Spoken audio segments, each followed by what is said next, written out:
여러분, 지금부터 제가 들려드릴 이 이야기는 제 인생에서 가장 아픈 시간이었던 기간이 아닌가 합니다. 4년이라는 결혼 생활이 단 한순간에 무너져 내린 경험 말이죠. 결혼 초기, 저는 정말 운이 좋다고 생각했어요. 아내는 사람들 앞에서 단정한 태도로 절 높여주었고, 양쪽 부모님께도 깍듯하게 인사하며 자신의 몫을 다했거든요. 사실 보기만 해도 속 편한 그런 여자였습니다. 전업주부를 선택한 그녀는 새벽같이 일어나 아침 식탁을 차렸고, 제가 퇴근할 시간을 정확히 맞춰 분위기도 잡을 겸 향초를 켜곤 했어요. 거실은 항상 따뜻했고 그녀의 손길이 닿지 않은 곳이 거의 없었습니다. 밖에서 고생 많잖아. 집에선 푹 쉬어. 그 말을 들을 때마다 저는 천사를 만났다고 생각했습니다. 지인들한테도 자주 자랑했죠. 제 아내요? 정말 잔소리도 없고 가정적인 사람입니다라고요. 그 말이 얼마나 우리의 관계를 축소시킨 표현인지는 나중에야 깨달았습니다. 4년이 쌓인 시간 속에서 저는 한 가지를 놓치고 있었어요. 평탄해 보이는 일상 속에는 항상 작은 갈등과 조정이 있다는 걸 말입니다. 결혼은 감정으로만 유지되는 게 아니라 끊임없는 이해와 노력으로 버텨가는 거죠. 하지만 저는 그걸 감사함으로 착각했습니다. 문제는 저의 동생이 우리 집에 들어오면서 시작됐어요. 동생은 직장에서 권고사직을 당했고 구직 준비를 위해 혼자인 동생을 우리 집으로 초대했습니다. 이사 비용도 줄이고 정신적으로도 힘들어하는 동생을 옆에서 챙기고 싶었거든요. 형으로서 당연하다고 생각했던 결정이었습니다. 그런데 의외로 아내가 먼저 손을 내밀어 주었어요. 당신 동생인데 가족이지. 난 무조건 괜찮아. 충분히 함께 지낼 수 있어. 가족끼리 편하면 좋은 거 아니야? 그 말이 제 모든 걱정을 잠재웠습니다. 동생은 원래 말이 적었어요. 감정을 드러내는 걸 어려워했고 사람들 속에서도 자신을 숨기는 타입이었습니다. 그래서 아내가 먼저 다가가는 모습이 자연스러워 보였어요. 와, 아내가 정말 따뜻한 사람이구나 하고 생각했죠. 그게 제 판단의 실수였습니다. 그리고 그렇게 동생과 한 공간에서 살게 되었습니다. 그러던 어느 날 거실에서 둘이 웃는 모습을 봤어요. 아내가 소파에 앉아 있었고 동생은 바닥에 앉아 그녀를 올려다보고 있었습니다. 그 자체만으로는 이상할 게 없었어요. 하지만 그 웃음의 톤이, 그 시선이 뭔가 다르게 느껴졌습니다. 마치 두 사람만의 세계가 있는 것처럼 말이죠. 왔어? 제가 현관에 들어서자 아내가 밝게 인사했어요. 회식은? 하며 물었지만 저는 그냥 웃고 방으로 들어갔습니다. 그날 밤 저는 이상하게 잠을 설쳤어요. 평소 같았으면 무시했을 느낌들이 자꾸만 떠올랐거든요. 그 이후로 작은 것들이 눈에 띄기 시작했습니다. 아내는 요즘 피곤하다는 이유로 일찍 침실에 들어갔어요. 예전처럼 제가 늦게 들어갈 때까지 기다리지 않게 된 거죠. 피곤해서 먼저 잘게라는 말이 자주 나왔습니다. 그리고 새벽에 물을 마시러 나왔다가 복도 끝, 동생 방의 문이 조금 열려 있는 것도 봤죠. 제 가슴은 이유 모를 불편함으로 가득 찼어요. 하지만 저는 그 감정을 부정하려고 했습니다. 혼자 오버하는 거야, 피곤한 탓이겠지 라며 말이죠. 인정하지 않으면 현실이 되지 않을 거라고 생각했어요. 사람은 정말 자신이 믿고 싶은 것만 보려는 습성이 있더군요. 그렇게 며칠을 버텨냈는데 결정적인 순간이 찾아왔습니다. 회사를 일찍 마친 날이었어요. 거실에 들어서자 아내가 허둥지둥 주방에서 고개를 들었고 동생은 자신의 방문을 급히 닫는 모습이 포착되었습니다. 그 장면 자체가 뭔가 이상했어요. 딱 들킨 듯한 어색함이 있었거든요. 오빠, 오늘 왜 이렇게 일찍?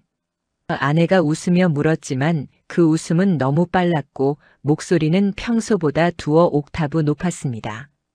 저는 그냥 회의가 일찍 끝났어라고 대답했어요. 하지만 그 순간부터 더 이상 외면할 수 없는 뭔가가 제 안에서 움직이고 있었습니다.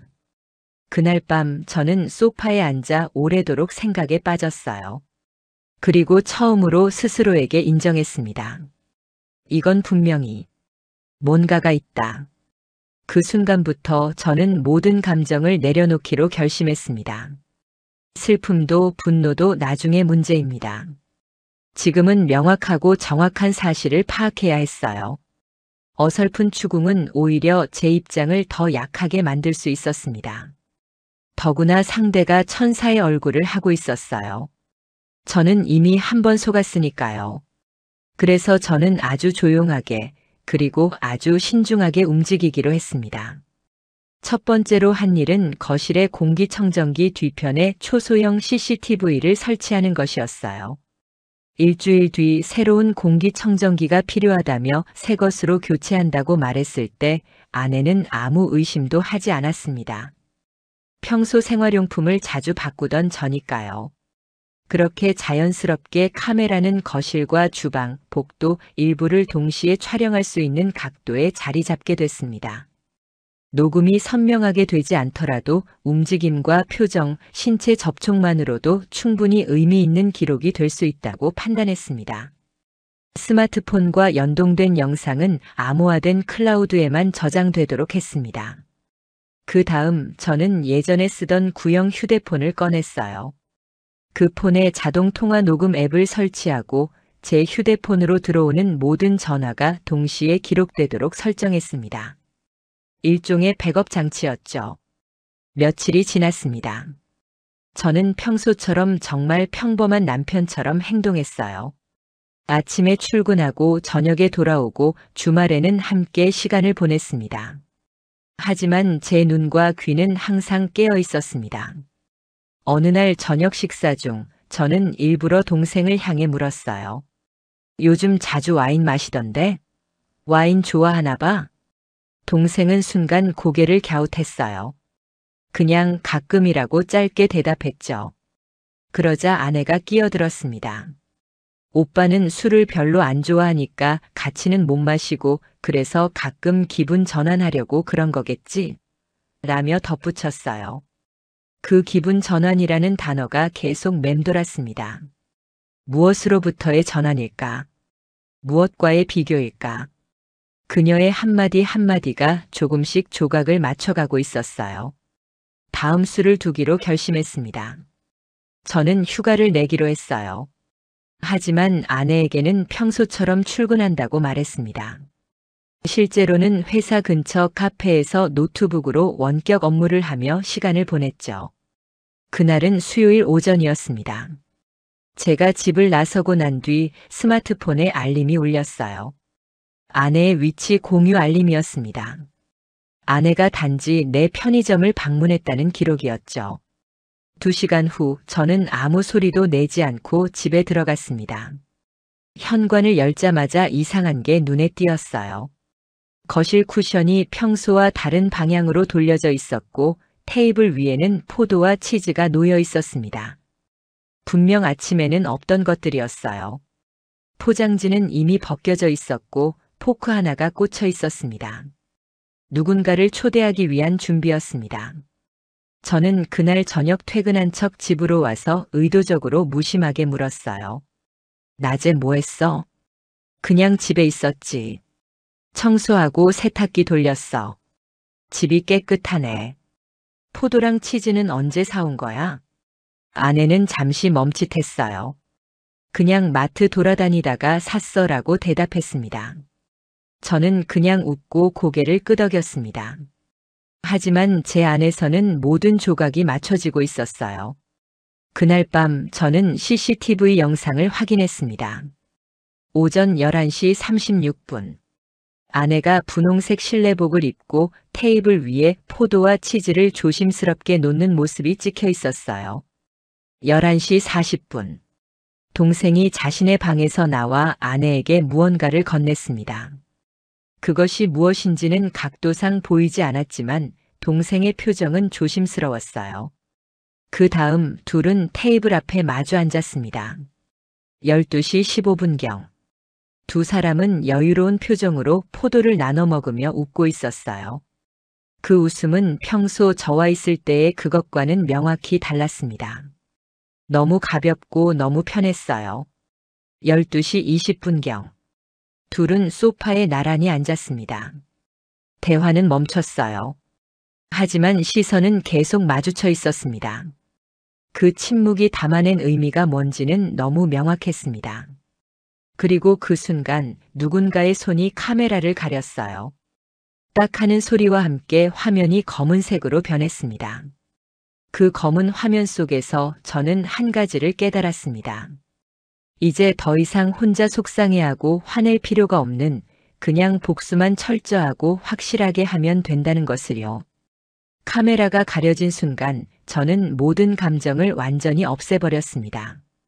이제 이건 단순한 가족 문제가 아니었죠. 아내와 동생은 저를 아무것도 모르는 사람으로 여기고 있었어요. 그것이 제게 가장 큰 무기가 되었습니다. 상대에게 자신이 들키지 않았다고 생각할 때 인간은 가장 자연스러운 실수를 하거든요. 저는 다음 날 아침 평소처럼 출근 준비를 했습니다. 아내는 늘 하던 대로 아침 밥상을 차렸어요. 하지만 그 식탁은 이제 다르게 보였습니다. 그곳은 정성이 담긴 공간이 아니라 연기의 무대였거든요. 저는 식탁에 앉아 말했습니다. 요즘 동생이랑 정말 잘 지내는 것 같아서 다행이야. 처음엔 좀 어색할까봐 걱정했거든. 아내는 밥을 담으며 대답했어요. 아니, 진짜 너무 편한 것 같아. 진짜 농담이 아니라 친오빠 같아서 엄청 잘 지내고 있는 것 같아. 그 말을 받자마자 저는 웃음을 터뜨렸습니다. 자연스러운 웃음이 아니라 계산된 웃음이었어요. 그래? 그럼 내가 좀 더 신경 써서 당신 사랑을 더 받아야겠네. 아내의 손이 잠깐 멈춘 것 같았지만 그녀는 별일 없다는 듯 계속했습니다. 그 첫 번째 신호를 던진 후 저는 패턴을 바꾸기로 했어요. 일주일 뒤 저는 출근 시간을 달리해봤습니다. 토요일 아침 6시 갑자기 회사 일이 생겼다고 말하고 출근을 한다고 말했죠. 하지만 실제로는 회사 근처 주차장에 차를 세우고 1시간을 기다렸어요. 그 사이 CCTV는 계속 녹화되고 있었습니다. 약 1시간 뒤 저는 조용히 집으로 돌아갔어요. 슬리퍼를 신은 상태로 발소리를 최대한 줄여서 말이죠. 거실은 조용했고 주방에도 움직임이 없었습니다. 하지만 복도 끝 동생 방 앞에는 아내의 슬리퍼가 가지런히 놓여 있었어요. 저는 천천히 걸음을 옮겼습니다.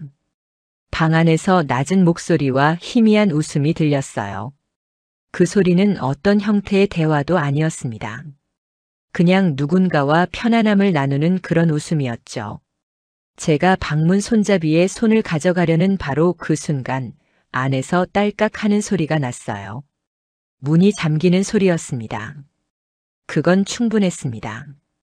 더 이상 증거는 필요 없었어요. 그날 저녁 저는 평소처럼 아내에게 영화나 한 편 보자고 말했습니다. 아내는 피곤하다며 거절했지만 저는 웃으며 고집했어요. 그냥 쉬면서 보는 거지라고요.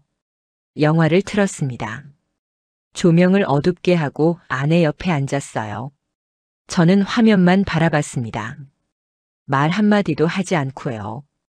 그 침묵 속에서 아내는 계속해서 자세를 여러 번 바꿨습니다. 뭔가 불편하고 긴장했다는 뜻이었겠죠. 영화가 끝나기 전 그녀는 피곤해서 먼저 자러 가겠다며 침실로 들어갔어요.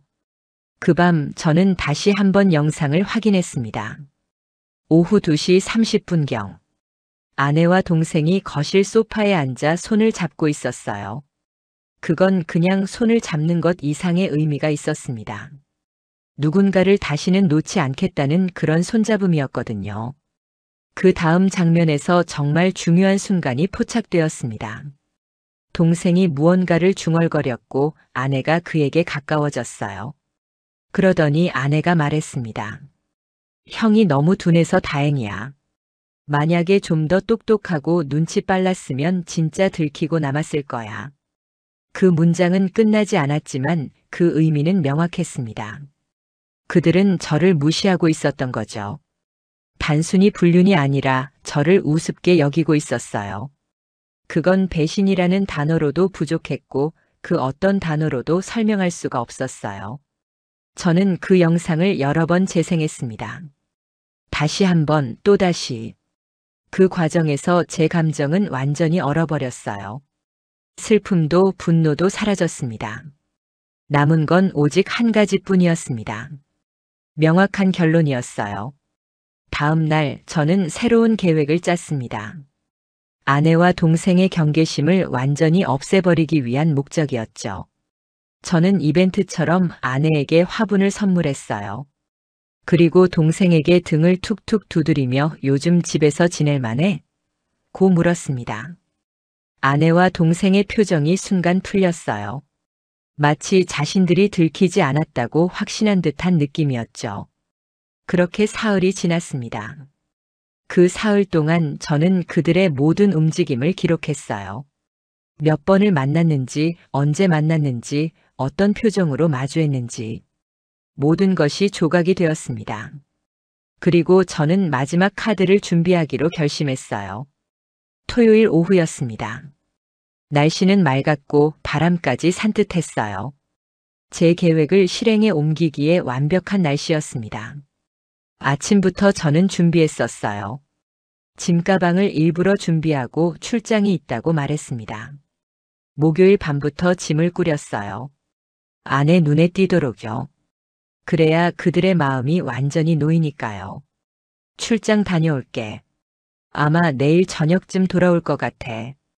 아내는 잘된 일이라는 듯이 웃으며 인사했습니다. 운전 조심하고. 그 말이 제 마음의 아픔으로 들렸어요. 아내의 그 웃음은 이미 다른 누군가를 기다리고 있다는 뜻이었거든요. 저는 차를 끌고 회사 근처 숙박시설로 향했습니다. 겉으로는 출장 중인 직장인이었지만 실제로는 스마트폰 화면에 CCTV 실시간 영상을 띄워놓고 기다리는 감시자였어요. 제가 떠난 지 1시간 15분이 지났습니다. 첫 번째 알림이 울렸어요. 동생 방문 열림 감지. 저는 숨을 고르고 화면을 켰습니다. 거실이 보였어요. 테이블 위에 작은 접시들이 놓여 있었고 그 위에는 치즈, 견과류, 생과일, 그리고 작은 그릇에 담긴 초콜릿 소스가 준비되어 있었습니다. 이건 혼자 먹는 간식이 아니었어요. 그 순간 복도 저편에서 익숙한 실루엣이 나타났습니다. 아내였어요. 그녀는 얇은 실내복 위에 가운을 걸친 채 트레이에 담긴 2잔의 음료를 들고 있었습니다. 한 잔은 커피, 한 잔은 차였어요. 최근 동생이 좋아하는 음료들이었습니다. 그녀는 동생 방 앞에 섰어요. 손등으로 머리카락을 정리하는 모습이 보였습니다. 마치 누군가를 기다렸다는 듯이요. 그리고 문을 2번 두드렸어요. 톡, 톡. 짧고 신호 같은 노크였습니다. 문이 안쪽에서 열렸고 아내는 고개를 약간 숙이며 방 안으로 들어갔어요. 문은 닫혔지만 완전히 닫히지 않았습니다. 경첩이 덜 닫혀 있었던 거죠. 마치 일부러 그렇게 남겨둔 것처럼요. CCTV 각도 때문에 방 안전체가 보이진 않았어요. 하지만 문틈 사이로 희미한 형체와 움직임이 담겼습니다. 빛이 거의 들지 않는 방 안, 동생은 창가 쪽 의자에 앉아 있었고 아내는 그의 옆에 섰습니다. 그리고 천천히 앉았어요. 동생의 바로 옆에요. 그들 사이의 거리는 거의 없었습니다. 아내가 뭔가를 말했어요. 음성은 들리지 않았지만 입모양으로는 웃으며 말하는 게 느껴졌습니다. 동생도 작은 웃음을 흘렸어요. 그들의 대화는 10분 정도 이어졌습니다. 그러다 아내가 팔을 들었어요. 그 손이 동생의 팔 위에 살짝 얹어졌습니다. 그냥 팔을 얹은 게 아니었어요. 그건 신뢰와 편안함의 제스처였습니다. 마치 여기가 안전해라고 말하는 것처럼요. 제 가슴이 철렁 내려앉는 게 느껴졌어요. 하지만 저는 아무 반응도 하지 않았습니다. 손도 떨리지 않게 조절했어요. 시간이 흘렀습니다. 14분, 15분, 18분. 오후 1시 42분. 아내의 손이 동생의 머리 쪽으로 움직였어요. 천천히 마치 누군가를 달래듯이요. 그 손은 동생의 머리를 살짝 쓰다듬었습니다. 한 번, 두 번, 세 번.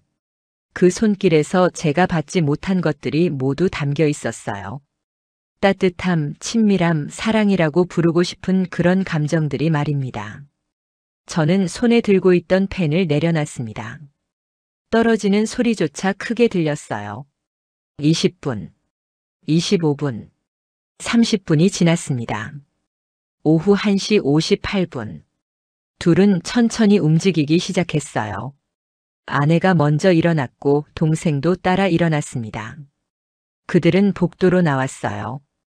카메라는 그들의 모습을 정확히 포착했습니다. 아내가 동생의 팔에 손을 살짝 얹으며 나왔어요. 마치 아주 사이가 좋은 연인처럼요. 그들은 주방으로 향했습니다. 거기서 뭔가를 더했어요. 컵을 닫고 트레이를 정리하고 그 과정 속에서 그들은 계속 웃음을 나눴습니다. 오후 2시 15분. 아내가 동생에게 뭔가를 건넸어요. 종이 조각이었습니다. 메모지였어요. 동생이 그걸 받아 펴보더니 고개를 끄덕였습니다. 그리고 아내가 그 메모지를 다시 가져가 어딘가에 숨겼어요. 제 화면에는 글씨가 선명하게 보이지 않았습니다. 하지만 몇 단어는 읽을 수 있었어요. 조금만 형. 그 글자들이 화면에서 희미하게 떠다니고 있었습니다. 저는 노트에 기록했어요. 시간, 장면, 모든 것을 말입니다. 이 영상들과 함께 이렇게 정리해 놓은 것들이 나중에 아주 중요한 증거가 될 거라는 걸 이미 알고 있었거든요. 밤이 되었습니다. 저는 호텔 방에서 밤새 영상을 다시 봤어요. 이미지를 캡처했고 타임스탬프를 꼼꼼하게 확인했습니다. 모든 게 법적으로 문제 없도록요. 다음 날 아침 저는 집으로 돌아갔습니다. 아내가 현관에서 저를 맞이했어요. 오빠, 출장 잘 다녀왔어? 저는 웃으며 대답했습니다. 응. 나 없이도 잘 지내고 있었지? 그녀는 환하게 웃었어요. 그 웃음이 이제는 가장 무서운 표정으로 느껴졌습니다.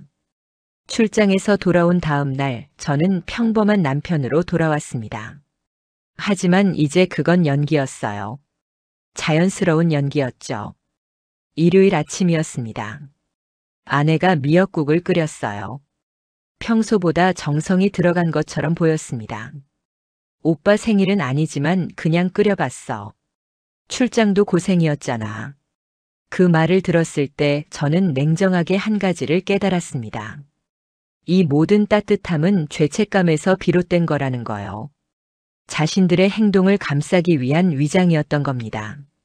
저는 수저를 들고 국을 한 입 먹었어요. 그리고 고개를 끄덕였습니다. 시원하네.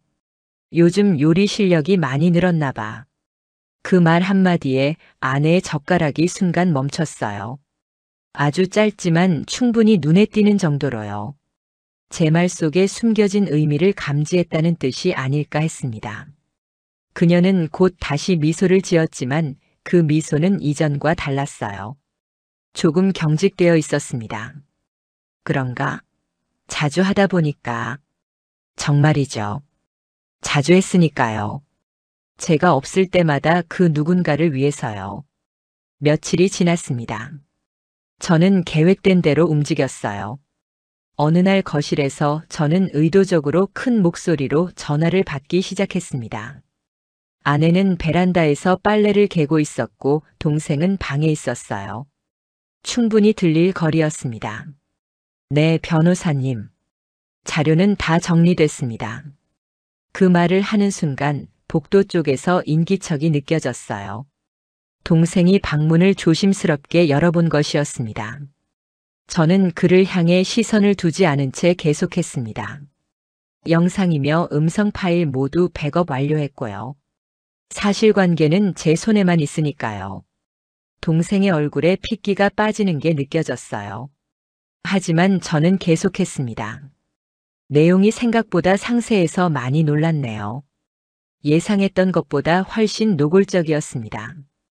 방문이 조용히 닫혔습니다. 동생이 물러난 거였어요. 그날 저녁 아내의 표정은 완전히 달라져 있었습니다. 떨리는 손으로 밥을 담았고 말도 조심조심했어요. 공포가 묻어났습니다.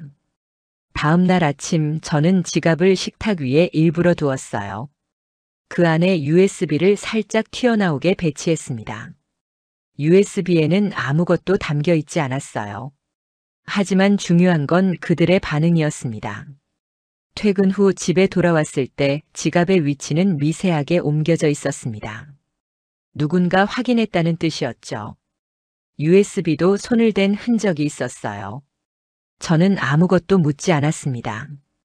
대신 저녁 식탁에서 조용히 물었어요. 오늘 집에 누가 다녀갔어? 아내가 놀라서 수저를 떨어뜨렸습니다. 아무도 안 왔는데? 그래. 근데 지갑 위치가 좀 바뀌어 있더라고. 이상해서. 그 말에 동생은 밥을 씹지도 않은 채 삼키려고 했어요. 아내는 입술을 깨물었습니다. 그들은 이미 느끼고 있었어요. 자신들이 들켰다는 걸요. 일주일 뒤 저는 동생을 마트에서 만났습니다. 평소보다 훨씬 수척해 보이는 모습이었죠. 잠을 제대로 못 자고 있다는 게 얼굴에 나타났습니다. 동생은 저에게 말을 걸더군요. 형, 무슨 일 있어? 저는 천천히 고개를 끄덕였습니다. 있지. 근데 너랑은 상관없는 일이야. 아니면 상관 있을지도 모르고 알아서 판단해. 그 말에 그의 눈동자가 흔들렸어요. 저는 계속했습니다. 사람은 실수할 수 있어. 그런데 그 실수가 반복되면 그건 실수가 아닌 거야. 그건 본인의 선택이겠지. 그의 얼굴이 창백해졌습니다. 형 정말. 저는 동생의 말을 일부러 끊었어요. 말로 한다고 해서 바뀌는 건 아무것도 없어. 이제부턴 말이 아니라 결과가 나올 차례야. 마트 자동문 앞에서 동생은 한동안 얼어붙은 듯 서 있었습니다. 그가 현실을 마주하는 순간이었어요. 그 밤 저는 변호사 사무실을 방문했습니다. USB와 함께 상세한 진술서를 들고요. 변호사는 자료를 꼼꼼히 검토했어요. 영상, 촬영 각도, 타임스탬프. 모두 법적 효력이 있습니다. 이건 불륜 소송뿐만 아니라 손해배상 청구도 충분히 가능한 수준입니다. 저는 조용히 답했습니다. 이건 이 상황을 끝내기 위한 게 아니에요. 이건 제 인생의 새로운 시작입니다. 제가 다시 살기 위한. 변호사는 고개를 끄덕였어요. 그리고 진행을 약속했습니다. 변호사와의 상담이 있은 지 일주일 뒤 저는 집에서 아내와 동생을 식탁에 마주 앉혔습니다. 이미 그들은 느끼고 있었어요. 하지만 확실하지는 않았습니다. 식탁 위에는 두 가지가 놓여 있었어요. 하나는 USB, 다른 하나는 종이봉투였습니다. 저는 조용히 시작했습니다. 이 안에 전부가 들어있으니까 확인해봐도 좋아. 아내의 얼굴이 창백해졌어요. 거실에서 너희가 손을 잡던 장면, 방에서 나눴던 그 웃음들, 그리고 문이 닫히지 않은 그 몇십 분간의 모든 기록. 동생은 고개를 푹 숙였습니다. 그게 도대체 언제부터? 아내가 떨리는 목소리로 물었어요.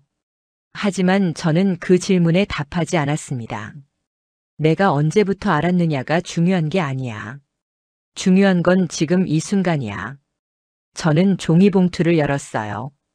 그 안에는 인쇄된 화면 캡처 사진 몇 장과 문서가 들어 있었습니다.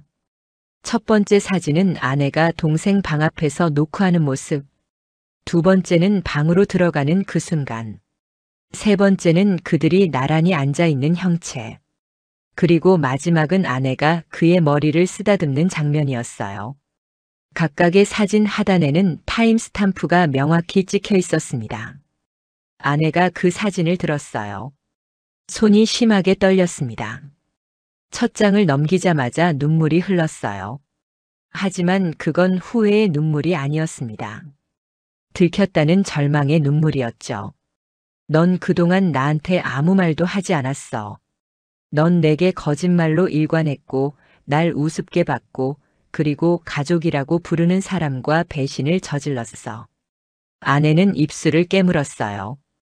반박할 말이 없었던 겁니다. 저는 동생을 바라봤습니다.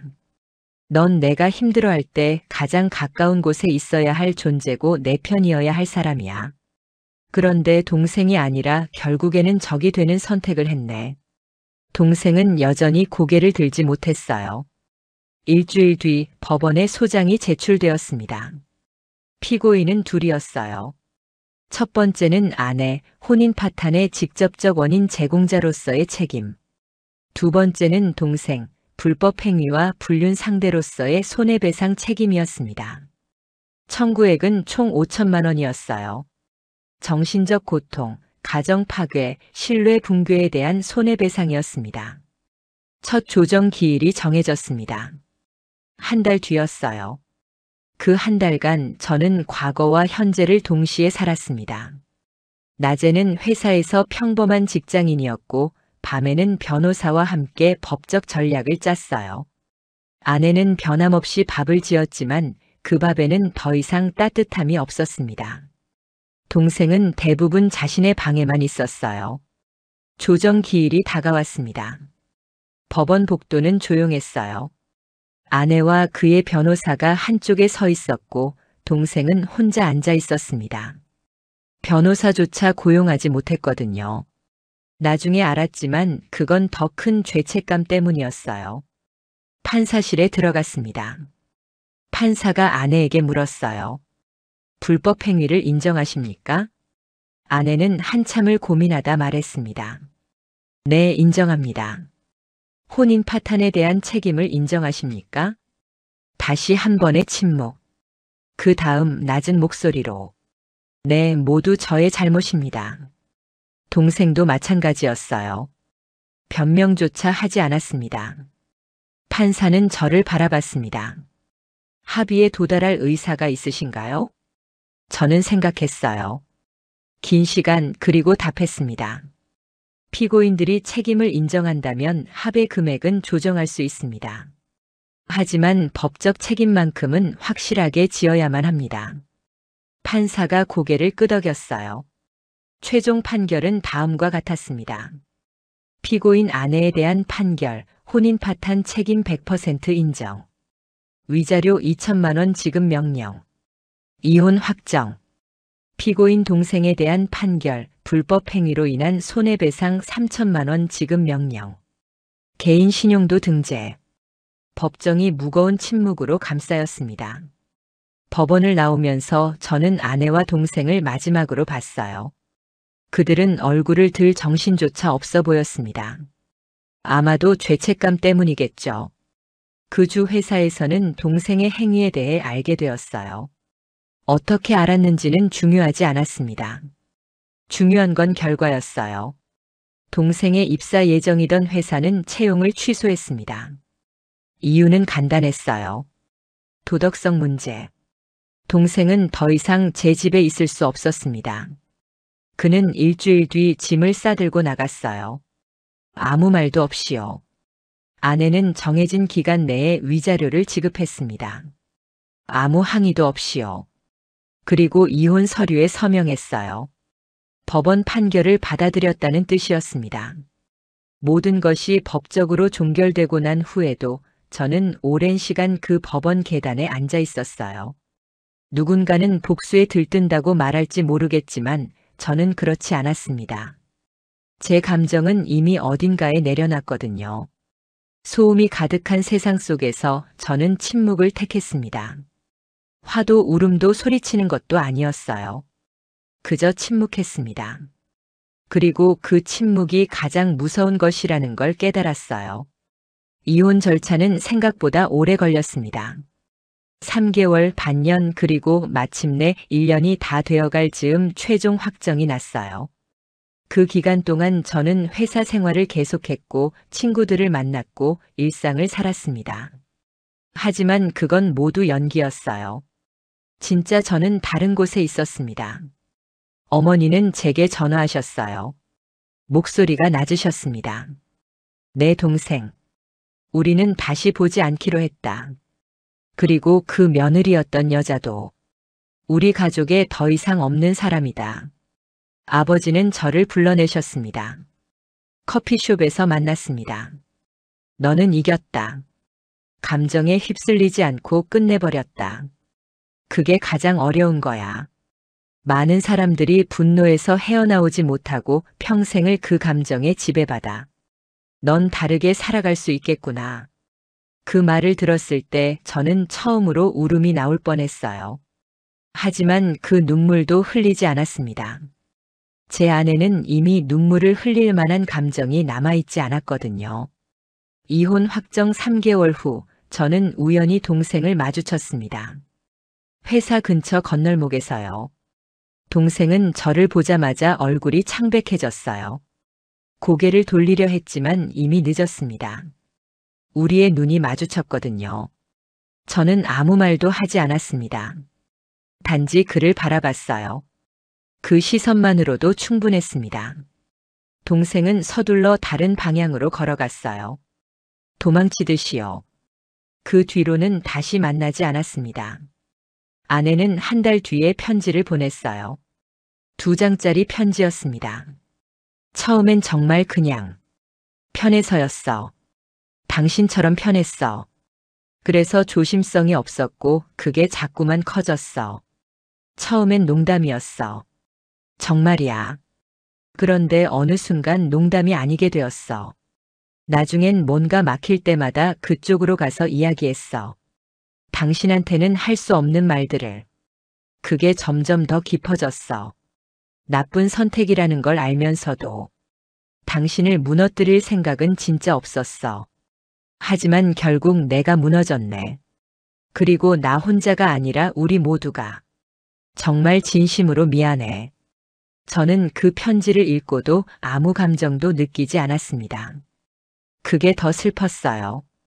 내가 어떤 감정도 가질 수 없는 사람이 되었다는 뜻이었거든요. 하지만 그게 나쁜 건 아니었습니다. 그 감정의 공백 속에서 저는 처음으로 숨을 쉴 수 있었거든요. 이제 저는 혼자입니다. 하지만 그 혼자는 외로움이 아닙니다. 그건 자유입니다. 누군가를 믿다가 깨지는 경험을 했을 때 사람은 2가지 길을 선택할 수 있어요. 하나는 더 이상 아무도 믿지 않는 것. 또 다른 하나는 자신을 먼저 믿는 것이었어요. 저는 후자를 선택했습니다. 직장에서도 저는 달라졌어요. 어떤 거짓도 쉽게 허락하지 않게 되었고 작은 신호도 놓치지 않게 되었거든요. 그게 냉정해 보일지도 모르지만 그건 생존이었습니다. 친구들도 저의 변화를 느꼈어요. 예전처럼 상처받지 않는다고요. 하지만 저는 상처받지 않는 게 아니라 상처를 다루는 법을 배웠을 뿐입니다. 그리고 지금 저는 이 이야기를 여러분들에게 전하고 있습니다. 여러분들이 이 이야기를 보면서 느낄 감정이 무엇인지는 모르겠어요. 분노일 수도 있고 슬픔일 수도 있고 혹은 당신 자신의 상처와 겹쳐 보일 수도 있겠죠. 하지만 제가 여러분들에게 전하고 싶은 말은 이거예요. 가족이라고 해서 모든 게 용서되는 건 아닙니다. 사랑이라고 해서 모든 배신이 정당화되는 건 아닙니다. 그리고 침묵이 항상 약함을 의미하는 건 아닙니다. 침묵은 때로 가장 강력한 언어입니다. 그것이 진실로 뒷받침되었을 때 말이죠. 저는 지금도 조용히 살아갑니다. 아프지도 않은 척, 괜찮은 척 하지 않아요. 그냥 그대로 살아가는 거죠. 어제의 아픔도 오늘의 외로움도 내일의 불안도 함께 안고요. 그리고 그렇게 살아가는 제 모습 자체가 가장 큰 승리라는 걸 이제 알 수 있게 되었습니다.